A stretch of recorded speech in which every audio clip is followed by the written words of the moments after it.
Coronavirus, la pandemia. ¿Cuáles son los síntomas? ¿Cómo se transmite? ¿Qué puedo hacer para protegerme y prevenir la propagación de la enfermedad? Nuevo padecimiento que ha encendido las alarmas de los sistemas de salud. Coronavirus, la pandemia. Qué gusto reencontrarnos en este programa especial de Coronavirus, la pandemia. Le recordamos que nuestro programa ya es semanal, nos encontramos todos los días jueves. Gracias de verdad por seguirnos sintonizando, lo cual nos da una oportunidad también de recapitular sobre los temas diversos que se han presentado a lo largo de los últimos días. Hoy dedicaremos nuestro programa a hablar de COVID-19 y el consumo de alcohol. El hecho de que una persona consuma alcohol en cantidades, importantes, debilita el sistema inmunológico y aumenta el riesgo de complicaciones al presentar síndrome de insuficiencia respiratoria aguda y neumonía asociados a COVID. De esto le estaremos hablando hoy. Le contaremos también que la Organización Panamericana de la Salud realizó un estudio de consumo de alcohol durante la pandemia de COVID-19 en América Latina y el Caribe. Revela que hubo mayor consumo socializando en línea y en presencia de los niños. Y es que, claro, al agudizarse estas cuarentenas, estos confinamientos, algunas personas dedicaron alguna parte de este espacio o tiempo en casa a consumir alcohol, lamentablemente. El alcohol es el principal factor de riesgo de mortalidad prematura y discapacidad, advierte la Organización Mundial de la Salud. Así que hoy estaremos brindando la información sobre esta relación alto consumo de alcohol y COVID. Y mira, también le estaremos contando que en Europa la vacunación será obligatoria ante el incremento acelerado por el número de casos debido a la llegada de la variante Omicron. Pero vayamos con nuestra compañera Isaura López Villalobos, quien, como siempre, nos pone en contexto. El consumo de alcohol debilita el sistema inmunitario, además de la grave afectación que causa al hígado y a los ojos. Implica desarrollar enfermedades crónicas degenerativas como presión arterial, enfermedades cardíacas, accidentes cerebrovasculares y ocasionar cáncer. El consumo de esta sustancia nociva afecta también al comportamiento, la salud mental y trae consigo problemas sociales y familiares. Pero al debilitar el sistema inmunitario y la capacidad para hacer frente a enfermedades infecciosas, es un gran peligro para la salud y la vida de las personas. Entre estas infecciones está la del virus SARS-CoV-2. La cerveza, el vino y el licor contienen alcohol. Al tener una salud débil, incrementa el riesgo de complicaciones al presentar síndrome de insuficiencia respiratoria aguda y neumonía, que suelen estar asociados a la COVID-19. En el tercer año de la pandemia COVID-19, las personas con antecedentes de consumo de alcohol se han visto más afectadas, por lo que han permanecido en terapia intensiva por los daños que ocasiona este virus en el sistema inmunitario frágil y débil. Este virus, al estar en el cuerpo humano, afecta de diferentes maneras en función de cada persona. Uno de los graves daños es la inflamación que ocasiona a los órganos y tejidos. Esta inflamación, agregada a un cuerpo que arrastra un proceso también inflamatorio por consumo de alcohol, se vuelve una bomba de tiempo. Los efectos del alcohol a corto y largo plazo ocasionan insuficiencia hepática y otras complicaciones graves.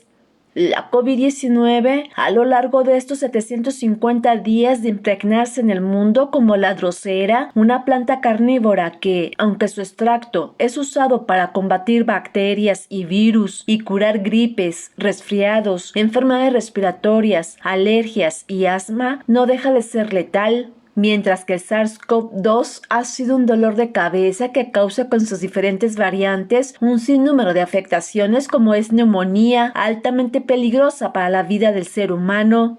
Ante la pandemia COVID-19 y los graves estragos que dejan las variantes, hoy el mundo invadido por Omicron, es momento de dejar a un lado los mitos de que el consumo de alcohol destruye el virus en el organismo o que estimulan la inmunidad y la resistencia frente al virus. La Organización Panamericana de la Salud, desde el año 2020, primer año de la pandemia, mantiene la advertencia sobre los daños que ocasiona el efecto del consumo de alcohol ante la COVID-19. Informó Isaura López Villalobos.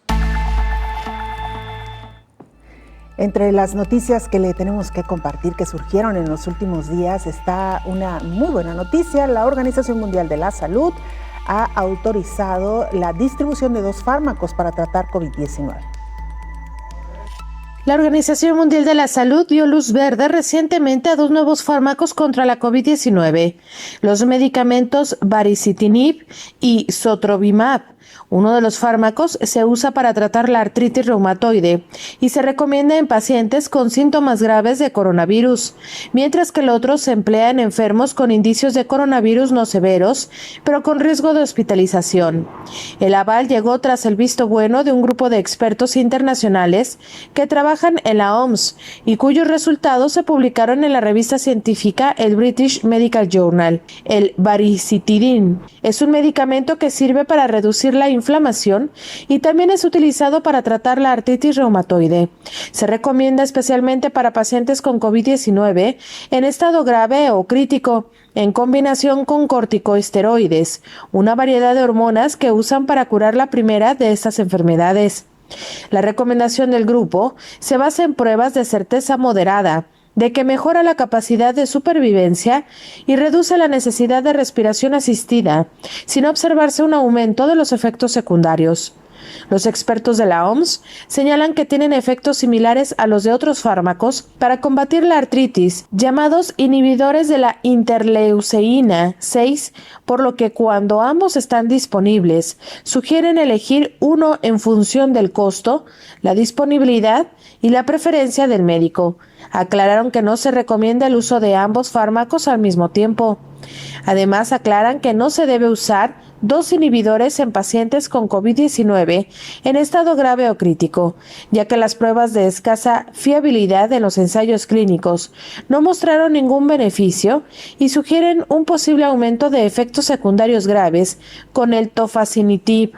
La recomendación del sotrovimab se formula para pacientes con coronavirus que no se agrave, pero solo para aquellos con mayor riesgo de hospitalización, informó Rocío López Fonseca.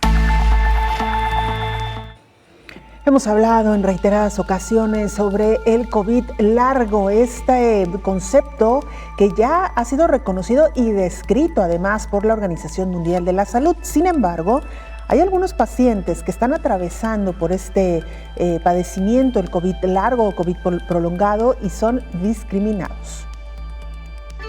Oliver Gray es un consultor británico que vive en Bruselas. Este apasionado músico solía viajar por todo el mundo acercando la legislación de la Unión Europea a sus clientes. Pero desde hace meses tiene COVID persistente. Ahora su vida se ha ralentizado y aún no puede saborear ni oler.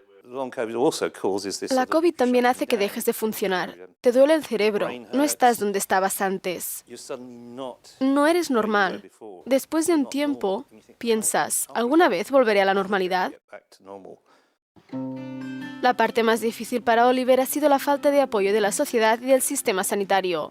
A menudo le echan la culpa a su sobrepeso o le acusan de vago. No era solo que no estaba interesado en mi trabajo. No estaba concentrado, tenía miedo a cometer errores. Yo sabía lo que quería decir. Sabía los nombres, como el nombre de una ley o el nombre de un estudio. Y no lo entendía. No era solo que lo había olvidado. Simplemente era inalcanzable. La fatiga irreprimible, la confusión mental, el trastorno de la memoria son algunos de los síntomas que los pacientes de este doctor en Charleroi, en el sur de Bélgica, han descrito. Desesperado por ayudarles, este médico de cabecera ha documentado su difícil situación. Marc Jamoul pide más recursos y más reconocimiento para sus pacientes y espera que esta investigación tenga éxito a pesar de la falta de apoyo de las autoridades. Yo estoy bien, pero mis pacientes están en un estado catastrófico. Si no se les ayuda, terminarán sin hogar, tal vez socialmente excluidos. O en todo caso, terriblemente humillados por una enfermedad que les afecta y que nadie reconoce, y sobre la que de momento no hay tratamiento. Hay perspectivas, y buscamos, pero no tenemos ningún tratamiento en concreto. También está buscando respuestas la Organización Mundial de la Salud, que ha pedido a los responsables políticos europeos que tengan en cuenta la complejidad de la COVID persistente en sus propuestas políticas.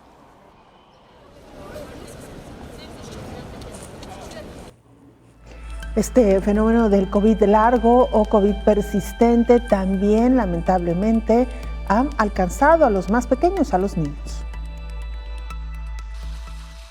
Georgina se contagió de la COVID-19 en octubre del 2020, pero sigue sufriendo muchos de los síntomas. En enero tuvo que dejar el instituto.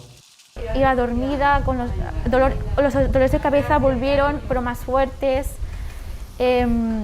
fatigada todo el día, me costaba levantarme de la cama, falta de concentración, no podía estudiar, me quedaba en blanco. Ahora ha retomado las clases online, pero solo para unas pocas asignaturas.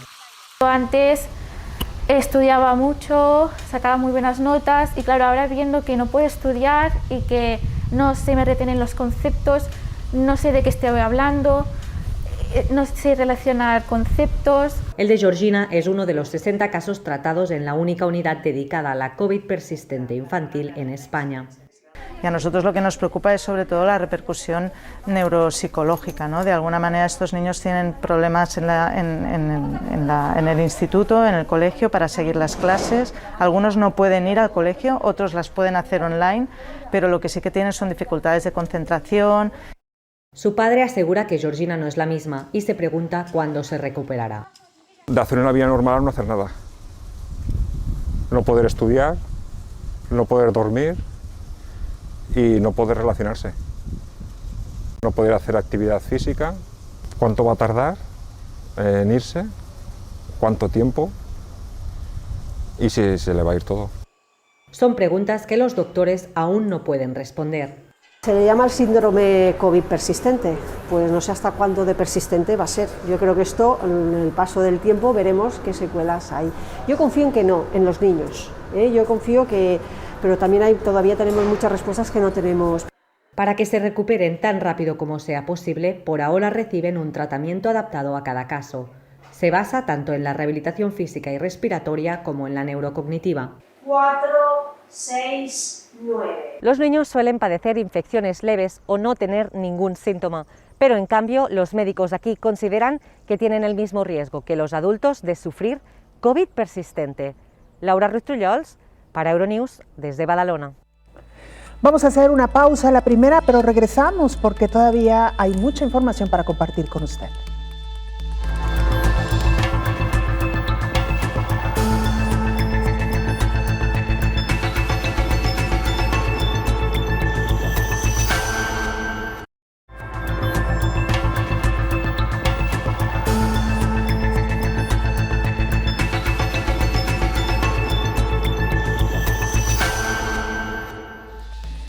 ¿Se acuerda usted del mecanismo COVAX, que se creó casi al inicio de cuando surgieron las primeras vacunas contra COVID-19 y que tenía como objetivo la distribución igualitaria de las vacunas, lo cual lamentablemente no ha ocurrido, pero sí que es verdad que algunas de estas dosis han alcanzado a llegar a los países más pobres? Con un envío de dosis a Ruanda, COVAX llegó a las 1.000 millones de dosis entregadas. COVAX ha realizado envíos a 144 países hasta la fecha. En el último corte de la Organización Mundial de la Salud, de los 194 Estados miembros, 36 han vacunado a menos del 10% de su población y 88 a menos del 40%. La ambición de COVAX se vio comprometida por el acaparamiento-almacenamiento en los países ricos, además de los brotes catastróficos que provocaron el bloqueo de las fronteras y el suministro, así como la falta de intercambio de licencias, tecnología y conocimientos por parte de las farmacéuticas, significó que la capacidad de fabricación no se utilizara. COVAX está trabajando con gobiernos, fabricantes y socios para garantizar que cuando los países reciben vacunas puedan hacerlas llegar a las personas rápidamente. Con vacunas actualizadas en proceso, ahora es el momento para que todos los ciudadanos exijan que los gobiernos y las compañías farmacéuticas compartan herramientas de salud a nivel mundial y pongan fin a los ciclos de muerte y destrucción de esta pandemia, limiten nuevas variantes e impulsen una recuperación económica global, señala la Organización Mundial de la Salud. Informó Elizabeth Ortiz. Vamos a la línea telefónica para saludar a la doctora médico pediatra María de Lourdes Patricia Ramírez Sandoval. Ella es infectóloga y además pediatra, integrante titular de la Academia Mexicana de Pediatría y de la Asociación Mexicana de Infectología Pediátrica. Doctora, qué gusto que nos acompañe. Gracias por aceptar esta conversación. Buenos días, con gusto.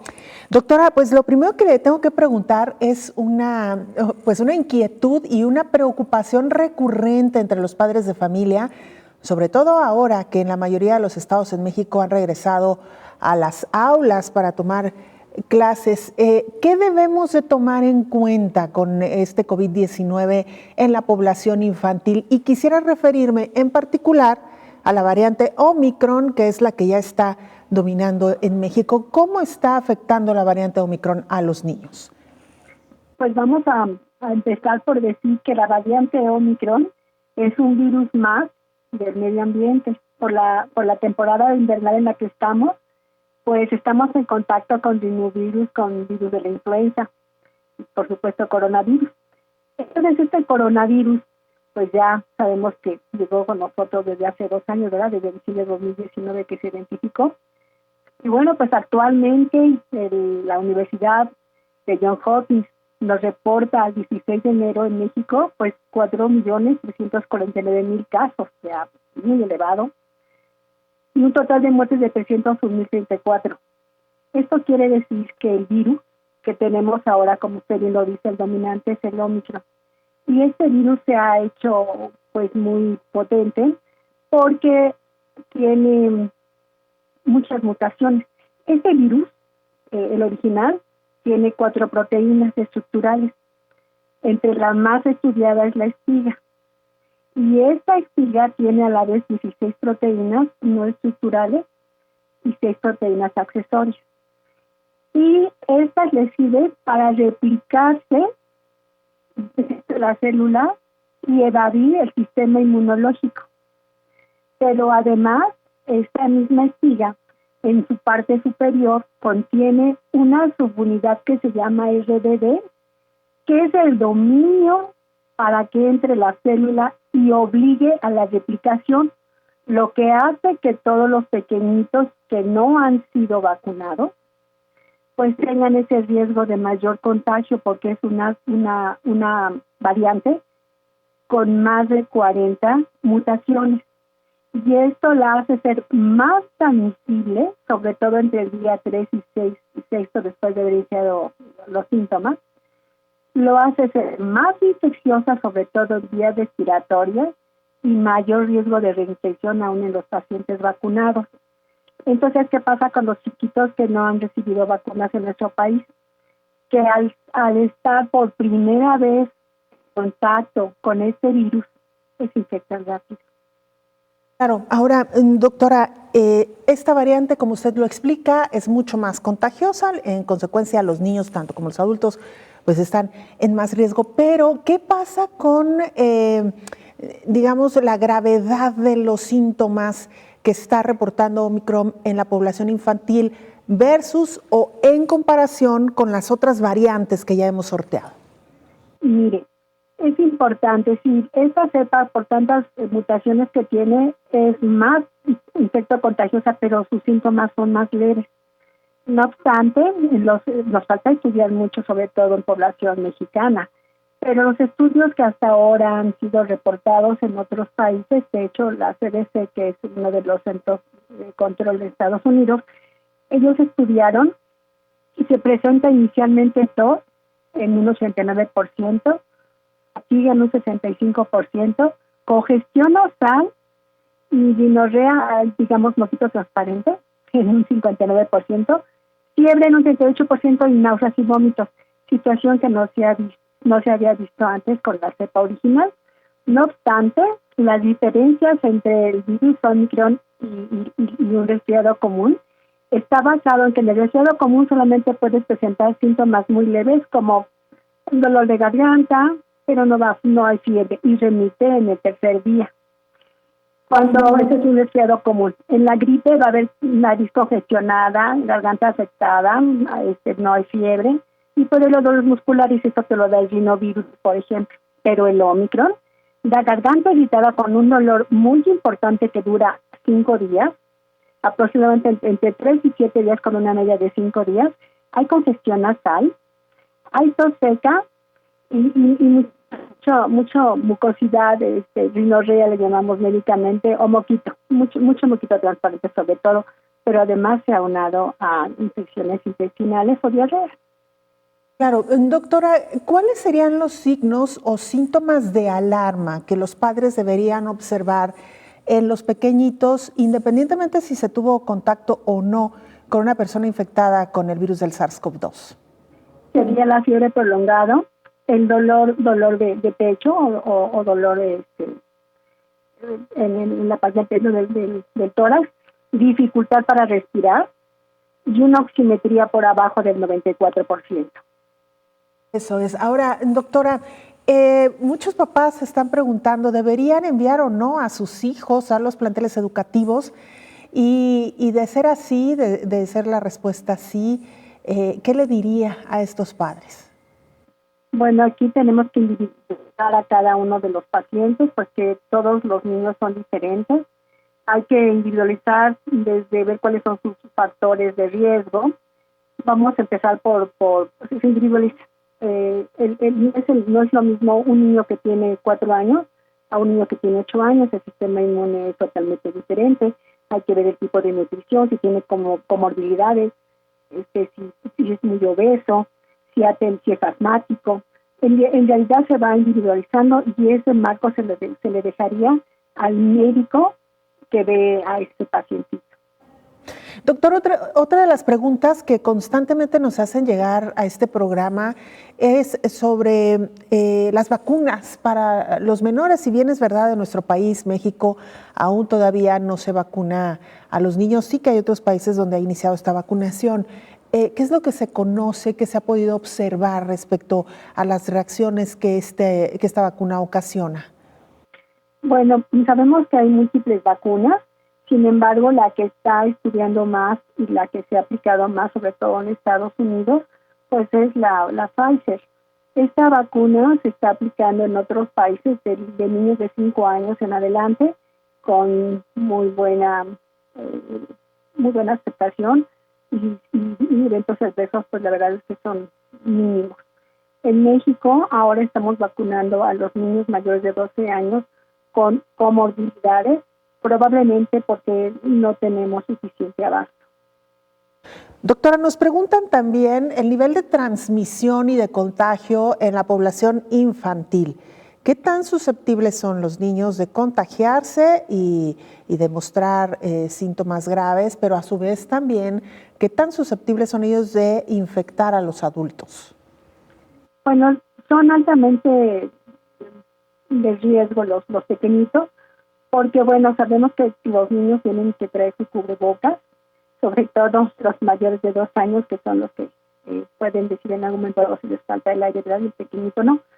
Entonces empezamos porque los niños debemos de concientizar a los papás que deben de traer sus pequeños sus cubrebocas y que deben cubrir perfectamente nariz y la boquita, porque no obstante el virus entra por tegumentos, entra por ojos, por nariz y por garganta, pero sobre todo por nariz. Entonces una forma de protegerlos es a través de tener su cubrebocas. Doctora.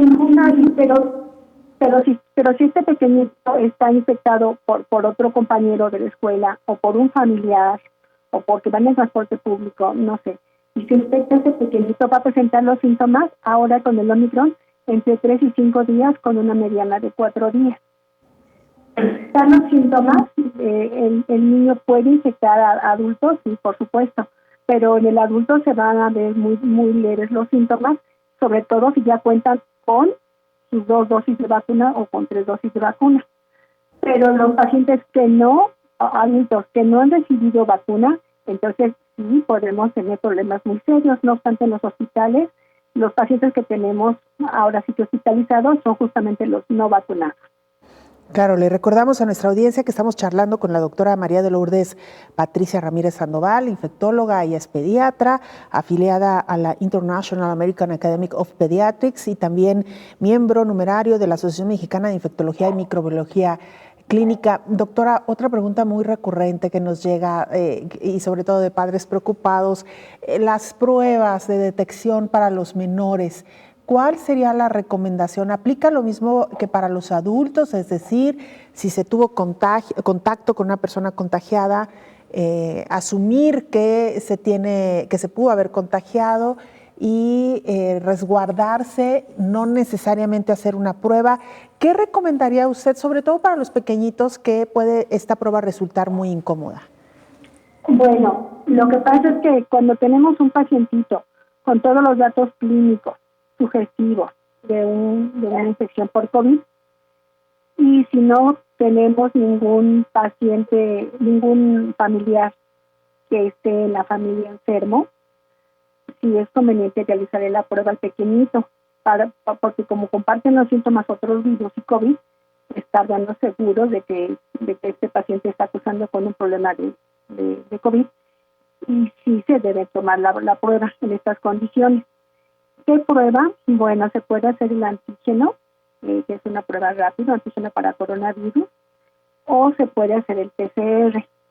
Tenemos también pruebas en saliva, que hasta ahora no tenemos clara cuál es la sensibilidad y la especificidad, pero sí se debería realizar esta prueba. Por otra parte, cuando en la familia hay más de un paciente que está infectado por COVID, entonces los demás individuos de la familia se pueden infectar y le llamamos asociación epidemiológica, es decir, si con un paciente que esté en la familia está infectado y estuvo en contacto con los demás miembros de la familia sin cubrebocas, entonces es muy fácil que se contagien, y allí ya no harías justamente una prueba COVID, sino lo tomarías por asociación epidemiológica y entonces le das tratamiento familiar.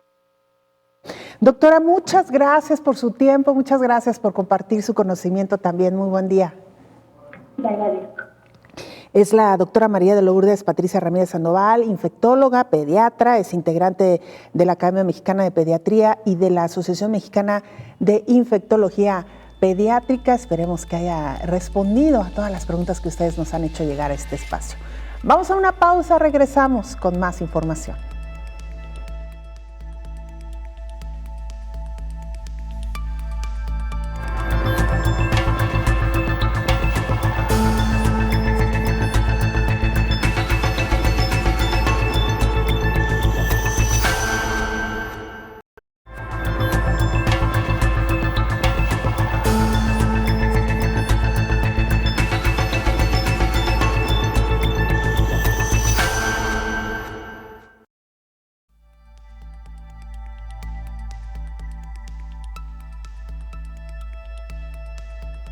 Impacto, la Organización Panamericana de la Salud realiza una encuesta en América Latina y el Caribe para conocer el impacto del abuso de alcohol durante la población, el tema que hoy estamos abordando en este espacio.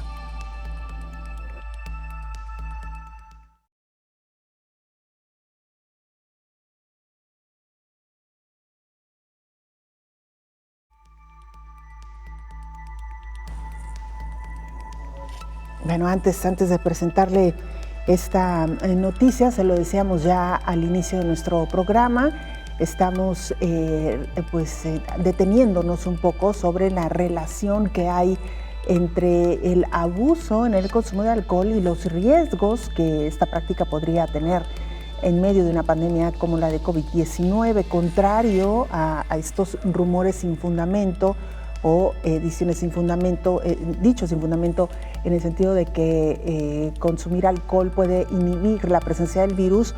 Lo que se ha demostrado es al contrario, que podría bajar las defensas de quienes consumen cantidades excesivas de alcohol. Y precisamente para hablar de este y muchos otros temas, ya nos acompaña aquí en el estudio el infectólogo Héctor Raúl Pérez Gómez. Doctor, qué gusto verlo, escucharlo. Bienvenido. Igualmente, Belén, buen día, qué gusto saludarte. Igualmente, doctor, pues días muy complicados para México en general, para América Latina. 60,000 casos, más de 60,000 casos en México. En las últimas 24 horas hemos estado rompiendo constantemente estos récords en el número de casos, doctor. Esta ha sido nuestra cifra máxima, y vaya que esta variante Omicron avanza con mucha celeridad. Sí, Omicron se transmite con mayor facilidad y eso es lo que se está reflejando en números. Más de 60,000 casos, efectivamente es el récord que tiene México. El último récord había sido de alrededor de 23,000 casos. durante la segunda ola pandémica que vivió nuestro país. Y la diferencia pues es la gravedad con que se están presentando. En este caso, Omicron parece tener menor virulencia.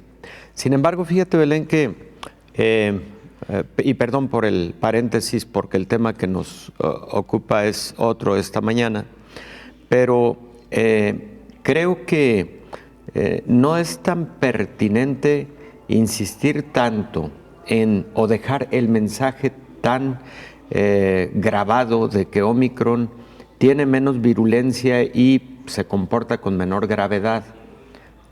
Es cierto, pero, número uno, en un paciente en específico no sabemos qué variante está causándole la enfermedad. Número dos, no en todos los pacientes se determina qué variante es la responsable, al contrario, es minúscula la cantidad de pacientes a quienes se les determina la variante responsable y se realiza de forma aleatoria solamente para tener un panorama epidemiológico de las variantes que están prevaleciendo y circulando en un momento dado. Eso tiene propósitos epidemiológicos, pero no específicamente para el manejo de un determinado paciente. Un determinado paciente, independientemente de la variante que tenga, debe ser monitoreado igual, cuidado igual, debe mantenerse en aislamiento igual y en caso de evolucionar a la gravedad debe tratarse de forma muy contundente para evitar progresión a lo que conocemos como el síndrome inflamatorio multisistémico y de multicoagulación. Entonces, esto lo digo para que quienes nos escuchan no se confíen. Sí, está predominando Omicron. Bueno, causa más infecciones, sí, menos graves, sí, pero en un caso específico no sabemos qué variante es la responsable. Y mejor no confiarnos en caso de presentarse un diagnóstico y síntomas de COVID-19. Doctor, ¿cuáles serían los días más críticos a observar en un paciente? ¿Dónde debe tener mayor énfasis y mayor cuidado en la sintomatología que está presentando? En general, en COVID-19 se considera que entre el 6º y el 10º día es cuando se presentan la mayor parte de síntomas o la más intensidad de los síntomas, y son de alguna manera los días a los que les brindamos así mucha atención.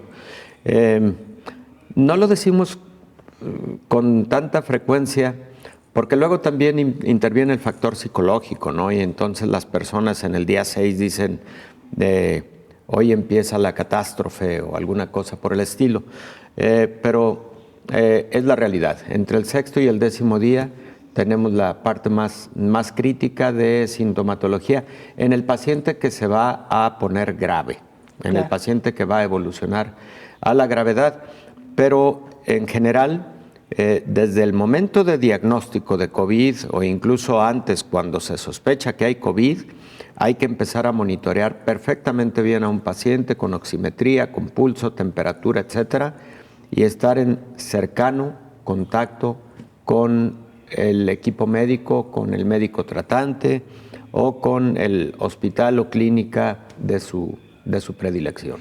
Doctor, lo cual también es un dato que nos complica un poco la ecuación, porque, como usted bien lo dice, es muy difícil saber con cuál variante se ha infectado un paciente, a menos de que se haga una prueba específica o se le dé seguimiento a su prueba. Le digo esto porque, como sabemos, se han ajustado los periodos de aislamiento y de cuarentena, justo para el día 7º, doctor.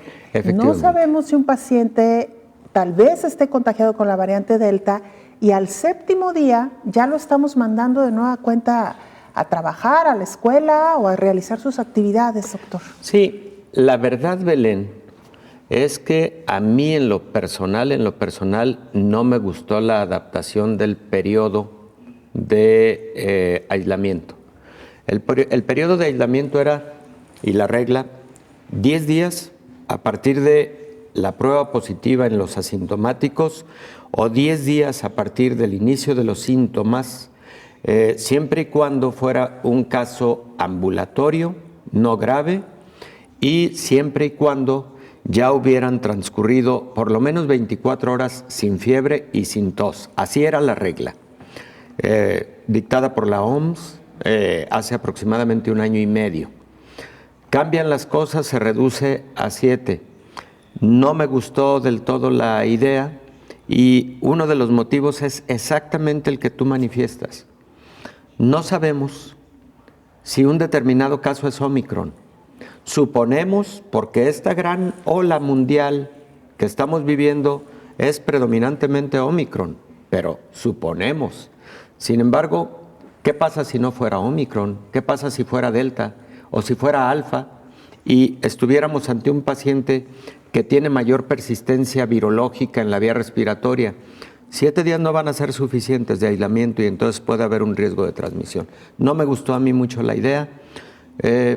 Creo que en parte motivaciones económicas pudieron haber intervenido en esta decisión. Insisto, hubiera preferido que en tanto no pasara la intensidad que estamos viviendo de esta nueva ola de COVID-19, no se hubiera modificado el periodo de aislamiento en caso de infección. Totalmente de acuerdo, doctor. Si me permite, vamos a una pieza informativa antes de continuar la charla con usted. Investigadores estiman 2.800 casos más de insuficiencia hepática para el año 2023. ¿Qué tanto se ha incrementado el consumo de alcohol en esta pandemia? Un equipo dirigido por investigadores del Hospital General de Massachusetts proyectó tasas de enfermedad hepática y muertes debido al aumento en el consumo del alcohol en pandemia. Las ventas y el consumo del alcohol tuvieron un aumento al inicio de la contingencia sanitaria. Con datos de la encuesta nacional sobre los hábitos de bebida, encontraron que el consumo excesivo del alcohol aumentó en un 21% durante la pandemia de COVID-19. Los científicos simularon los hábitos de consumo y las tendencias de la enfermedad hepática en adultos estadounidenses. Estimaron que el aumento de consumo de alcohol resultará en 8,000 muertes más a causa de enfermedad hepática. Calcularon 18,700 casos de insuficiencia hepática y 1,000 casos de cáncer de hígado hacia 2040. En el corto plazo, habría 100 muertes más y 2,800 casos adicionales de insuficiencia hepática para 2023. Solo el repunte en el consumo en un año podría disparar la mortalidad adicional del 19 al 35%. Estos hallazgos resaltan la necesidad de que las personas y los legisladores tomen decisiones informadas para mitigar el impacto del alto riesgo durante la pandemia de COVID-19, dijo el autor principal, Jagpreet Chhatwal, director asociado del Instituto de Tecnología del Hospital General de Massachusetts, informó Elizabeth Ortiz. Hacemos una pausa, regresamos con más información.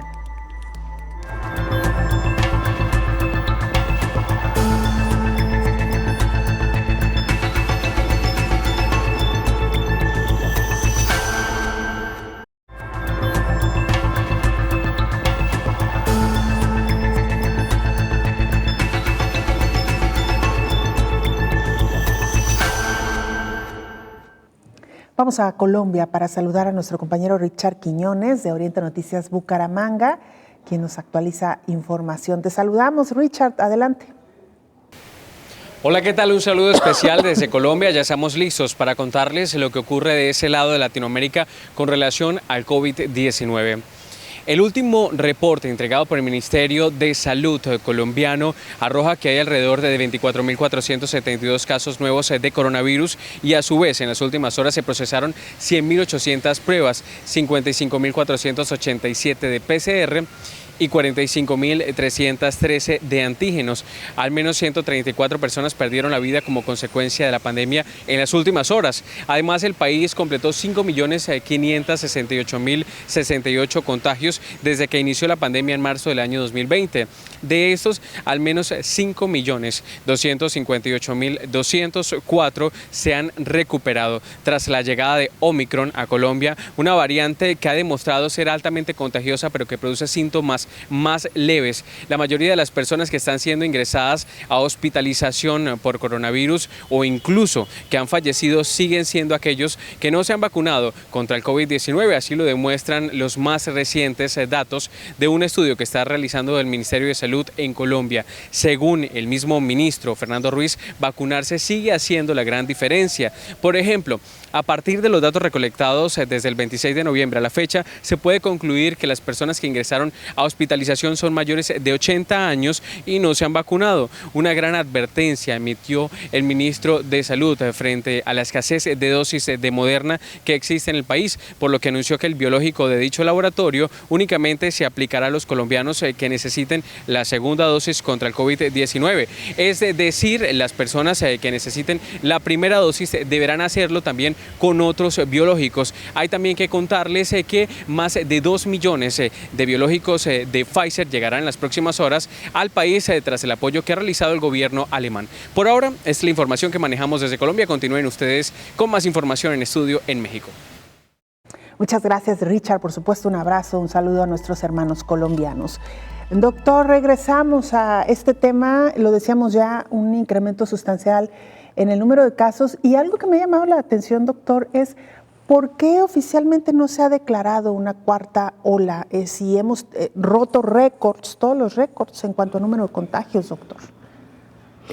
Pues la estamos viviendo, digo, que la declaren o no la declaren específicamente como tal. Yo creo que la está declarando la población lo está viendo y viviendo.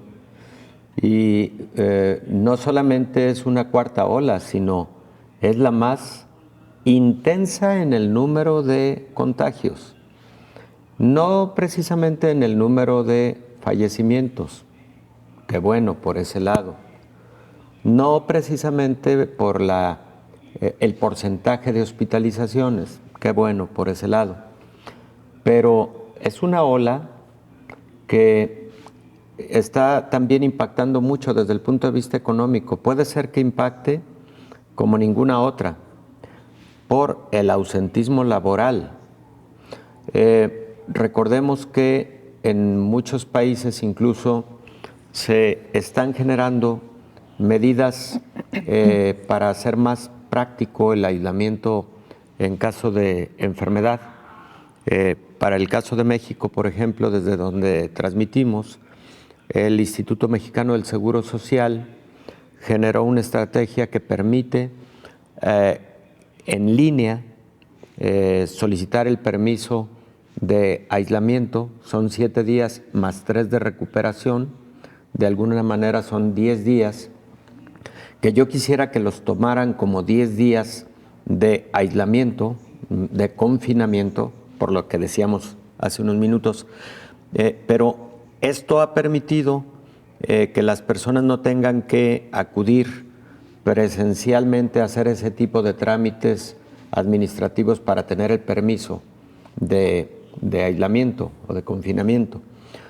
Pero esto, a decir del propio Instituto Mexicano del Seguro Social, está generando un altísimo impacto en ausentismo laboral, que pues es necesario. Tampoco puedes dejar de tener este aislamiento para seguridad comunitaria y seguridad social. Entonces, así como está impactando al ámbito laboral, está impactando al ámbito económico, al ámbito social en general, y qué decir también de los insumos requeridos para la atención, porque aunque sean casos menos graves, los hospitales, las clínicas, etcétera, pues requieren de insumos de protección para el personal de la salud. Y aquí viene otro fenómeno, también se está reportando ya por parte de las diferentes instituciones de salud ausentismo laboral por motivo de personal de la salud enfermo, infectado, en proporciones muy altas, muy muy altas. Líneas aéreas. Belén, se ha anunciado, lo hemos anunciado aquí, miles de vuelos cancelados de Estados Unidos a diferentes destinos, de Europa a diferentes destinos, que han generado también muchísimo impacto económico. Entonces, es una ola de gran magnitud desde todos los ámbitos, sanitario, económico, social, laboral, etcétera. Entonces, una declaratoria oficial, formal, pues creo que al final de cuentas es irrelevante, es secundario. Lo estamos viviendo y sufriendo. Esa es la verdad. Ahora, doctor, ¿cuál sería la recomendación, sobre todo en medio de que usted menciona, el impacto económico, laboral que se ha tenido? Es decir, ¿deberíamos de volver al confinamiento, sobre todo aquellas personas que han sido diagnosticadas ya con COVID-19, que no han enfermado grave y que pueden desde casa mejor guardar la cuarentena extendida, laborando, si se quiere, desde casa? Mi opinión, Belén, es que sí, particularmente los grupos de población más vulnerables. Mi opinión es que sí. Indudablemente las personas no vacunadas deben ya pensarlo 2 veces. Voy a retroceder. No deben pensarlo más, deben ir ya, deben vacunarse. La vacunación protege contra enfermedad grave. La vacunación sí protege contra Omicron. Estamos de acuerdo ya con estudios científicos perfectamente bien llevados a cabo de forma ortodoxa desde el punto de vista metodológico y además publicadas, que Omicron tiene un porcentaje alrededor del 25 a 30% de escape inmunológico a la inmunidad generada por vacunas. Sí, pero le queda un 70% de buen desempeño de las vacunas contra Omicron.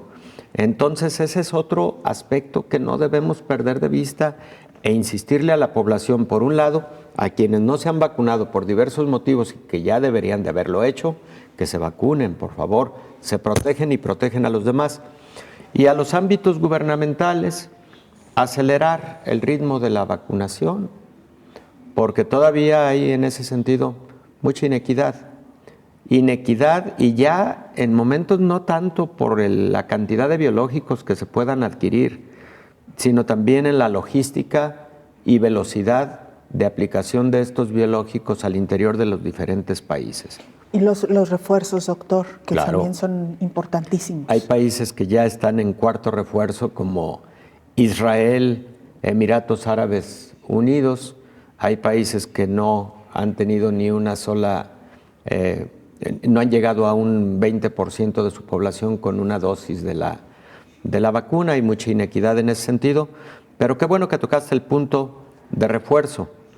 Hay 2 publicaciones muy interesantes, Belén, en una revista de alto prestigio, el New England Journal of Medicine, en donde se destaca que Moderna y las vacunas que tienen como plataforma biotecnológica de desarrollo el RNA mensajero, que son Moderna y Pfizer, tienen un muy buen desempeño contra Omicron, incluso en pacientes inmunosuprimidos. Con esto no estoy diciendo que sean las vacunas que deben ser utilizadas exclusivamente para el motivo del refuerzo contra Omicron. Solamente digo que hay 2 publicaciones muy buenas que hablan del muy buen desempeño de Pfizer y de Moderna contra Omicron, incluso en pacientes inmunosuprimidos. Pero si tenemos a la vista Moderna, Pfizer, AstraZeneca, Johnson & Johnson para un refuerzo, hay que aprovecharlo ya, lo antes posible. Y destacar también, doctor, un estudio que se hizo dentro de la misma Universidad de Guadalajara, donde CanSino es una vacuna compatible también con todas estas vacunas que usted ya mencionaba. Lo digo porque en México se vacunó particularmente al magisterio con esta vacuna. Entonces los refuerzos hay que ir con toda seguridad y con toda garantía que tendrán un muy buen refuerzo, ya sea Moderna o sea, Pfizer, que en este caso se les está reforzando con Moderna. Es correcto, y es buena estrategia, Evelyn. Sí. Quienes recibieron, y qué bueno que nos dirigimos al magisterio en México, quienes recibieron CanSino, que fue la vacuna para el magisterio, están recibiendo Moderna y ese es un buen esquema. Ténganle mucha confianza porque están recibiendo una vacuna Moderna con una buena actividad contra Omicron y que es altamente compatible con la vacuna de CanSino que recibieron en su momento. Doctor, brevemente, porque casi nos despedimos, una pregunta muy frecuente, con base en la experiencia de otros países, ¿en qué momento de esta cuarta ola estaría México, de acuerdo a sus estimaciones, doctor?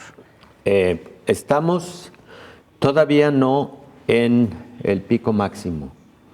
Existen algunas proyecciones bayesianas, matemáticas que ha desarrollado, por ejemplo, la Universidad de Washington y también la Universidad de Johns Hopkins al respecto, y con la tendencia que venimos teniendo de 1 mes y medio a la fecha, y además con lo que se conoce como número básico de reproducción o número básico reproductivo, que se incrementó, por cierto, se estima que será primera semana de febrero cuando tengamos el pico máximo, para luego probablemente entrar a una meseta y luego empezar a tener reducción en el número de casos.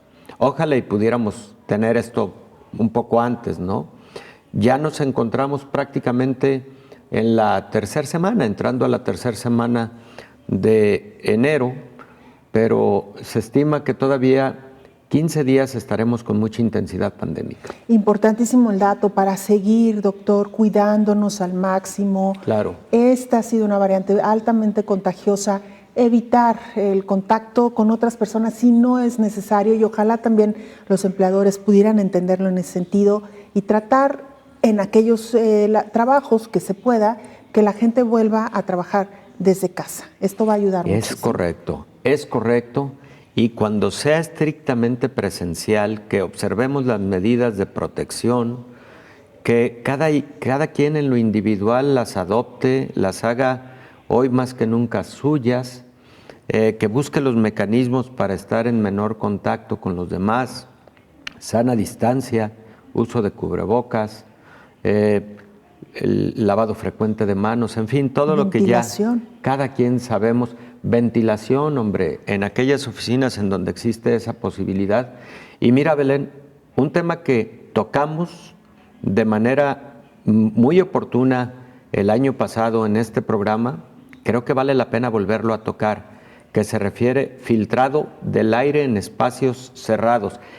Acaba de tomar mayor relevancia con alguna serie de publicaciones que me parece que hay que retomar. La próxima semana, doctor, lo dejamos ahí anotado en el primer punto. Gracias, doctor, como Gracias, siempre, Belén. Que tenga muy buen día. Con Nos gusto. vamos. Gracias a usted por habernos acompañado.